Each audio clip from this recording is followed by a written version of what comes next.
Now, shifting focus to California, at least 5 people were killed and more than 1,000 structures have been destroyed as fierce wildfire rage in Los Angeles area of California. Now, fast-moving flames burned through homes and businesses as thousands of residents fled the area.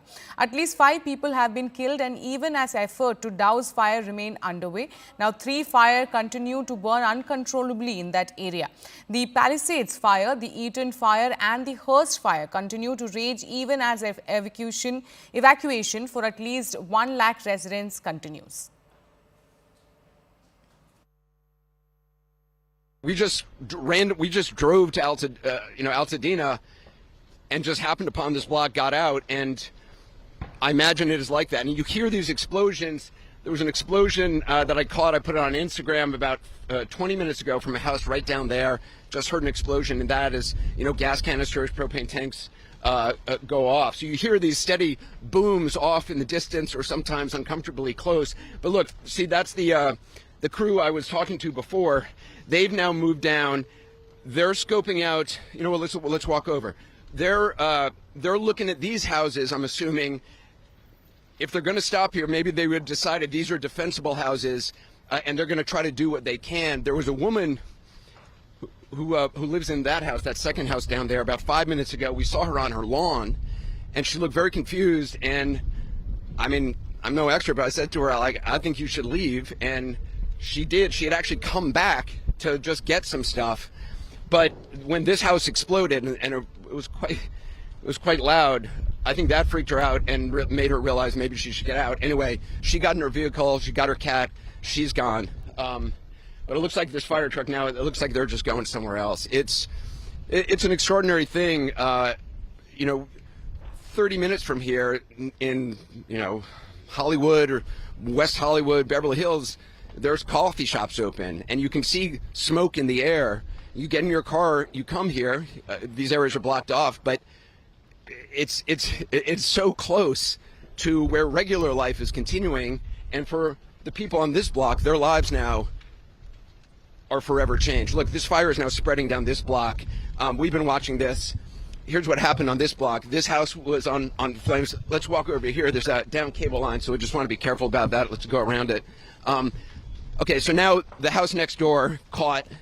This tree exploded into flames. You can see up in the palm trees now, those embers made those trees go on fire.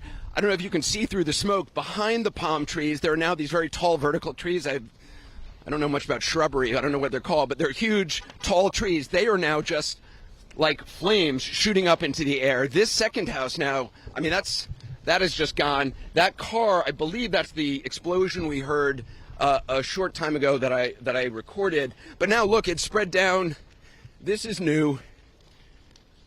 Yeah, we've been watching. See, it then spreads from these trees. Look at all these embers. Just, I don't know if you can pan up, but look at all these embers just flying up. You see them in the smoke.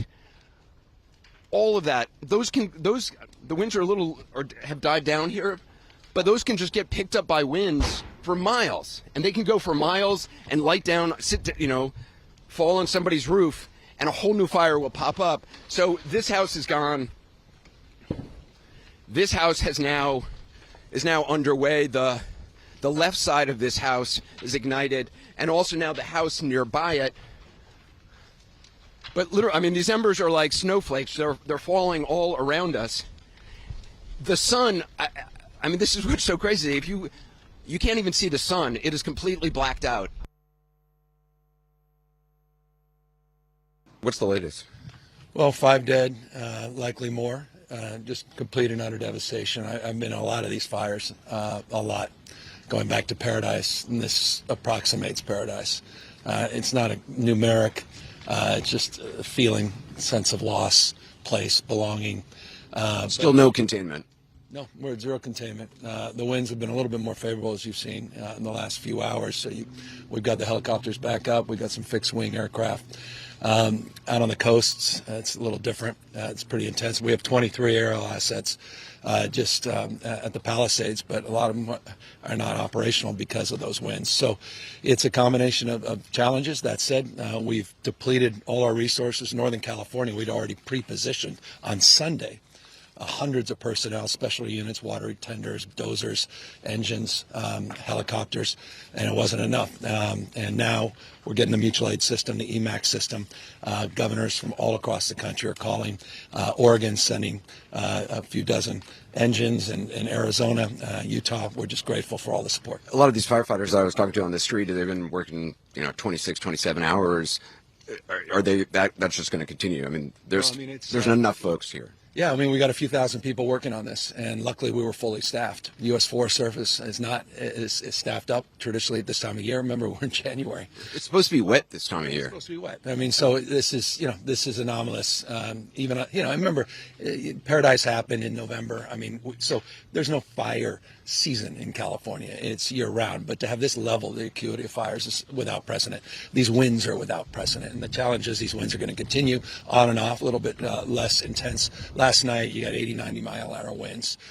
These guys were just up there to try to mitigate the embers going 2 miles and getting just to go a quarter of a mile to try to save some. What is the situation with the water? Obviously, in Palisades, it ran out last night in the hydrants. I was talking to the firefighter in this block. They left because there was no water in the hydrant here. The local folks are trying to figure that out. I mean, just when you have a system that's not dissimilar to what we've seen in other extraordinarily large-scale fires, whether it be pipe, electricity, or whether it just be the complete overwhelm of the system. I mean, those hydrants are typical for 2 or 3 fires, maybe 1 fire. You have something at this scale, but again, that's going to be determined by the local authorities. Were saying part of it is the gravity, that it's these giant tanks on top of the mountains, which... Yeah, well, they're going down. We were just with the team.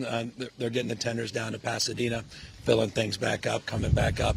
So it's just Are aerial assets now able to fly? Yeah, they've been the last few hours, particularly helicopters. Fixed wings been up a little bit earlier, but out on the coast it's been a little more stubborn because those winds are swirling. The challenge is, you can see that they can fly. It's not a question of turbulence or anything else. It's just the mitigation's flying all over the place, so it doesn't have any benefit necessarily. So we've got National Guard working the rattlesnake teams out there on the line. We're also trying to bring them in to supplement some of the law enforcement efforts as well. It's all hands on deck across the spectrum. The biggest thing, though, Anderson, that happened today, sincerely, and you can appreciate in a community like this, to get that direct individual assistance with the major disaster declaration within 36 hours of this incident from the president was a game changer for this community, for small businesses, et cetera. So not that we're thinking about the next phase, but we have to be thinking concurrently about the next phase is how we rebuild this community. But right now we're in this mitigation phase. We're in the public safety phase. I hate to even ask this question, but the president-elect chose to attack you, blame you for this. One can't even respond to it. I mean, people are literally fleeing. People have lost their lives. Kids lost their schools. Families completely torn asunder. Churches burned down. This guy wanted to politicize it. I have a lot of thoughts, and I know what I want to say. I won't. I stood next to a president of the United States of America today, and I was proud to be with Joe Biden. And he had the backs of every single person in this community. He didn't play politics, didn't try to divide any of us. Finally, your message to the folks here, to this community. I mean, we have their backs, and we're going to be back. And this is going to be a long recovery process. But look, we have residents moving back into Paradise, California. I've seen remarkable recovery efforts. I've seen remarkable sense of community, purpose, resilience. So, I'm not just playing the politician role of optimism. I really am long-term optimistic. But the devastation to hear people wailing and crying, concerned about their pet, their family, they're just bewildered about what they're experiencing. And again, not just experience. I was not talking past tense. This is happening in real time. 0% containment. All right, with that, it's a wrap on this bulletin. More news and update on the other side. Stay tuned to CNN News 8.